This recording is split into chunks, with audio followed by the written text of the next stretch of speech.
တသက်တာအတွက်ခရစ်စမတ်လက်ဆောင်သူတစ်ပါးကိုရိုးရိုးသားသားချင်းချင်းနာနာနဲ့လိုလားတက်ရတယ်။ရင်ထဲဆွဲကြံရစ်စေတဲ့ဒီလိုတကယ်အဖြစ်ပြက်လေးတစ်ခုရှိခဲ့ပါတယ်။ခရစ်စမတ်ရောက်တော့မယ်။အမေရိကန်ချီကာဂိုအနောက်မြောက်အရက်မှာရှိတဲ့ Park Ridge မြို့ရဲ့နေရာနဲ့မှာခရစ်စမတ်ကိုကြိုဆိုတဲ့အငွေအသက်တွေနဲ့စီကားလို့နေခဲ့တယ်။အလေတန်းကျောင်းတက်နေတဲ့ရှယ်လီဟာမကြာသေးခင်ကလက်ခံရရှိခဲ့တဲ့ခရစ်စမတ်ကတ်တွေကိုအထက်လက်ကင်ပြီး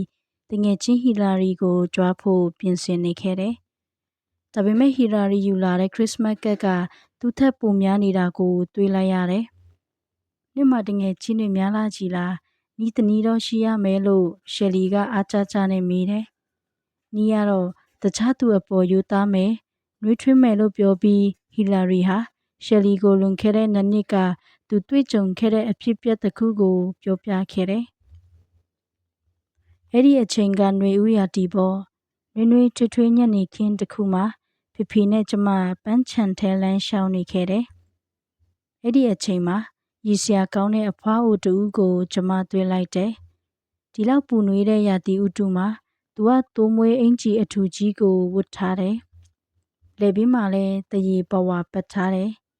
သူ့ပုံစံကနင်းတွေတအားကျနေလို့ဝတ်ထားတယ်လို့မျိုးပဲ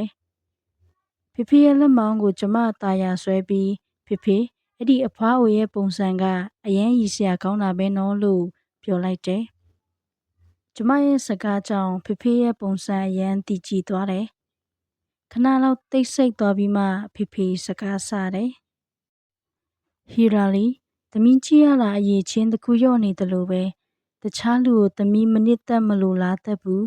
ဒါဟာတခြားလူနဲ့ပြောဆိုဆက်ဆံတဲ့အခါသမီးမှယူသားမှုနဲ့ဖော်ရည်မှုမရှိကြောင်းသက်သေပြနေတာပဲ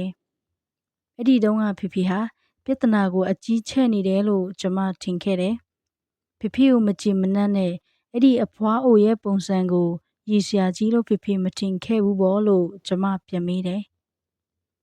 သမီးနဲ့ဆန့်ကျင်ဘက်ပဲအဲ့ဒီအဖွားအိုပုံစံကိုဖေနစ်သက်တယ်လို့ဖေပြန်ပြောတော့ကျမအယံအံ့ဩမိသွားတယ်။အဲ့ဒီအဖွားအိုဟာဖျားနေလို့နေထိုင်မကောင်းသေးလို့အနှွေးထဲမှာဖလာတွေဝတ်ထားတာလည်းဖြစ်နိုင်တယ်။ဒါပေမဲ့တစ်ကိုင်းပေါ်ကပန်းပွင့်တပွင့်ကိုသူကြည့်လိုက်တဲ့ပုံစံကအယံကိုအသက်ဝင်နေတယ်။ကဲသူ့ပုံစံချစ်စရာကောင်းမနေဘူးလား။နေဦးရတီကိုသူငတ်လင့်နေတယ်။တဘောကိုသူနစ်သက်သဘောကျတယ်။ဒီအဖွားအိုဟာလူကိုဆွဲဆောင်စေတယ်လို့ဖေထင်တယ်လို့ဖေကဆက်ပြောတယ်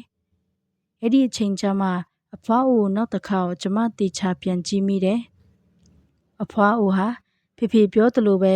ຫນွေဦးကိုတောင်းတတဲ့အရေးအယောင်တွေသူ့မျက်လုံးထဲထင်ဟပ်နေတယ်။မျက်နာပေါ်နေတဲ့သူ့အပြုံးတွေကသူ့နှလုံးသားရဲ့အပျော်ကိုမဖုံးဖိထားနိုင်ခဲ့ဘူး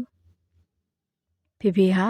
အဖွားအိုရှိကျမကိုခေါ်သွားပြီးအပြုံးလေးနဲ့ຫນွေဦးကိုအရသာခံနေတဲ့အန်ဒီရဲ့ပုံစံကလူကိုဆွဲဆောင်စေတယ်။အန်ဒီကြောင့်ຫນွေဦးရာတီကပူလာသွားပါတယ်လို့ပြောတယ်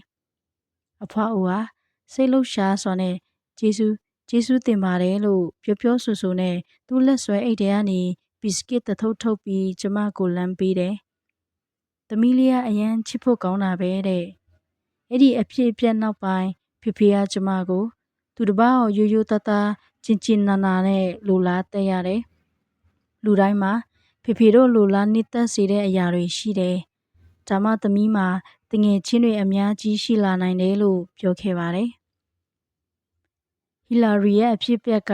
ရှယ်လီစိတ်ကိုနက်နက်ရှိုင်းလှုံ့ဆော်ခဲ့တယ်။အချိန်ကမြအလင်းလိုမြန်ဆန်ခဲ့တယ်။မျက်စိတမိတ်အတွင်းမှာခရစ်စမတ်ရက်ကိုရောက်လာခဲ့တယ်။အဲ့ဒီနေ့ကအိမ်မှာခရစ်စမတ်တစ်ပင်လက်ဆောင်တွေပြင်ဆင်ရင်းနဲ့ဟီလာရီတယောက်အလုပ်များနေခဲ့တယ်။အဲ့ဒီအချိန်မှာ